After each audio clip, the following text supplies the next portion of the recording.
సుమన్ టీవీలో మీ business promotions కోసం ఈ కింది నెంబర్ను సంప్రదించగలరు. Welcome to Vishnu talks. నేను విష్ణు. ప్రస్తుతం నాతో పాటు సర్టిఫైడ్ ఫైనాన్షియల్ ప్లానర్ మాధవిరెడ్డి గారు ఉన్నారు. వారితో మాట్లాడదాం. నమస్తే మాధవిరెడ్డి గారు. నమస్తే అండి. Welcome to Vishnu talks. Thank you. So Madhavi Reddy గారు, రీసెంట్ టైమ్స్ లో reserve bank of India repo rate ను 50 బేసిస్ పాయింట్స్ 2 సార్లు తగ్గించింది. సో తగ్గించినాక అందరూ ఏమనుకున్నారంటే ఇక్కడ నుంచి మనం కట్టబోయే లోన్ కి సంబంధించిన ఈఎంఐ అమౌంట్ ఏదైతే ఉంటుందో అది భారీగా తగ్గబోతుందో అందరూ క్యాలిక్యులేషన్ చేసుకున్నారు. 50,000కి ఎంత తగ్గుతుంది, 40,000కి ఎంత తగ్గుతుంది, లక్షకి ఎంత తగ్గుతుందో అందరూ లెక్కలు వేసుకున్నారు. కానీ ఈ మధ్య చాలా మంది చెప్తున్నారు రిజర్వ్ బ్యాంక్ వాళ్ళు తగ్గించినా కూడా మనం కట్టే ఈఎంఐ అమౌంట్లు ఎక్కడా తేడా రావట్లేదు, గతంలో ఎంత కట్టామో ఇప్పుడు కూడా అంతే కడుతున్నాం అంటూ కూడా చాలా మంది ఈ మధ్య చెప్పడం విన్నాను. ఎందుకు మరి reserve bank of India repo rate ను 2 సార్లు 50 బేసిస్ పాయింట్ తగ్గించినా కూడా మనం కట్టే ఈఎంఐ అమౌంట్ మాత్రం తగ్గట్లేదు, అది అలానే ఉంది?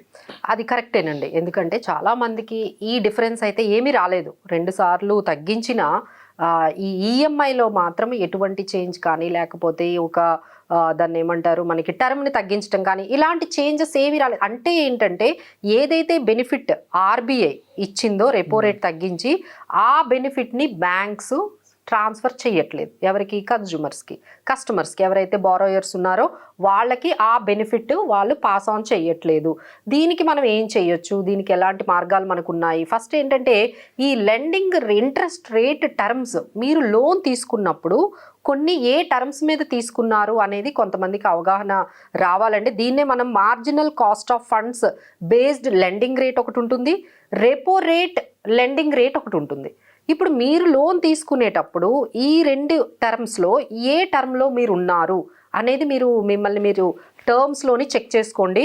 మీరు కానీ ఎంసీఎల్ఆర్ అనే ఆ టర్మ్లో కానీ మీరు ఉన్నట్లయితే కన్వర్ట్ చేసుకోవాలండి. రెపో రేట్ సిస్టమ్కి మనము కానీ కన్వర్ట్ చేసుకున్నట్లయితే వెంటనే ఆ బెనిఫిట్ అనేది మీకు వస్తుంది. అది ఒక బెస్ట్ ఆప్షన్ అండి. మీకు ఎప్పుడైతే తగ్గట్లేదు, రెపో రేట్లు తగ్గించినా మన ఈఎంఐలు తగ్గట్లేదు అంటే మనమైతే ఒక్కసారి బ్యాంకుకు వెళ్ళి ఆ టర్మ్స్ అన్నీ, ఆ లోన్ మనం తీసుకునేటప్పుడు ఇంట్రెస్ట్ రేట్ టర్మ్స్ ఏమైతే ఉన్నాయో అవన్నీ కూడా ఒకసారి చెక్ చేసుకొని మీకు అవసరమైతే ఇంకోటి ఉంటుందండి. అంటే మనం ఫస్ట్లో మీరు లోన్ తీసుకుంటున్నప్పుడు మీరు హడావిడిగా తీసుకున్నారు, అప్పుడు మీ సిబిల్ స్కోర్ అంత బాగాలేదు, నార్మల్గా ఉంది. బట్ మీకు అప్పుడు అవసరం కాబట్టి హౌస్ అనేది ఎక్కువ ఇంట్రెస్ట్ రేట్ కూడా తీసేసుకున్నారు. ఎందుకంటే అన్ని బ్యాంక్స్ మీకు క్రెడిట్ స్కోర్ బాగాలేదు అని మేబీ మీకు తక్కువ ఇంట్రెస్ట్ రేట్ కన్నా నార్మల్ కన్నా ఇంకో 1% ఎక్కువ వేశారు. ఎందుకంటే మీ క్రెడిట్ స్కోర్ బాగాలేదని. ఎప్పుడైతే మీకు 4-5 ఇయర్స్ తర్వాత లేకపోతే 3 ఇయర్స్ తర్వాత మీ క్రెడిట్ స్కోర్ బెటర్ అయిందో మీరు వెంటనే రీఫైనాన్సింగ్ ఆప్షన్ని తీసుకోవాలి. రీఫైనాన్సింగ్ అంటే ఎక్కడైతే ఆ బ్యాంకులో మీరు హయ్యర్ ఇంట్రెస్ట్ రేట్కి తెచ్చుకున్నారో క్రెడిట్ స్కోర్ తక్కువ ఉండడం వల్ల ఇప్పుడు తక్కువ ఇంట్రెస్ట్ రేట్కి మనము షిఫ్ట్ అయిపోవచ్చు. ఆప్షన్ని ప్రతి ఒక్కరూ చూస్ చేసుకోండి. ఎవరైతే మీరు మీ క్రెడిట్ స్కోర్ వల్ల ఎక్కువ ఇంట్రెస్ట్ రేట్కి తీసుకున్నారో ఇప్పుడు మీకు క్రెడిట్ స్కోర్ ఎప్పుడైతే బెటర్ అయిందో వెంటనే రీఫైనాన్సింగ్ అంటామండి దీన్ని. ఈ రీఫైనాన్సింగ్ ఆప్షన్ తీసుకుంటే మీకు చాలా వరకు మనీ అనేది చాలా వరకు మీకు ఇంట్రెస్ట్ అనేది సేవ్ అవుతుంది. ఇంకొకటి మనము ఇంకా బెటర్గా మనం ఏం చేయొచ్చు అంటే కొంచెం ఈఎంఐలు మనం ఆల్రెడీ ఒకసారి చెప్పాము. ఎప్పుడైతే మీకు ఈ రెపో రేటు ద్వారా మీకు ఏమైనా బెనిఫిట్ వస్తే ఇంట్రెస్ట్ రేట్లు ఎప్పుడైతే తగ్గించారో ఆ బెనిఫిట్లు మనం 2 రకాలుగా తీసుకోవచ్చు అని చెప్పాము. ఒకటి టర్మ్ తగ్గించుకోవచ్చు, లేదు అంటే ఈఎంఐ తగ్గించుకోవచ్చు. ఆల్వేస్ మీరు ఈఎంఐ తగ్గించుకోవడం కన్నా టర్మే తగ్గించుకోండి. అంటే మీ లోన్ టర్మ్ ఏదైతే 20 ఇయర్స్ ఉందో అది 18 ఇయర్స్ కానీ 17 ఇయర్స్ కానీ అయిపోతుంది. అది వరకు తగ్గించుకోవాలండి. ఇప్పుడే అంటే ఇంట్రెస్ట్ రేట్స్ ఏవో తగ్గాయి అని చెప్పినా బట్ ఇప్పటికీ మీరు ₹1,00,00,000 కానీ మీరు లోన్ తీసుకున్నట్లయితే ₹1,00,00,000 ఇంట్రెస్ట్ కట్టాల్సిందే.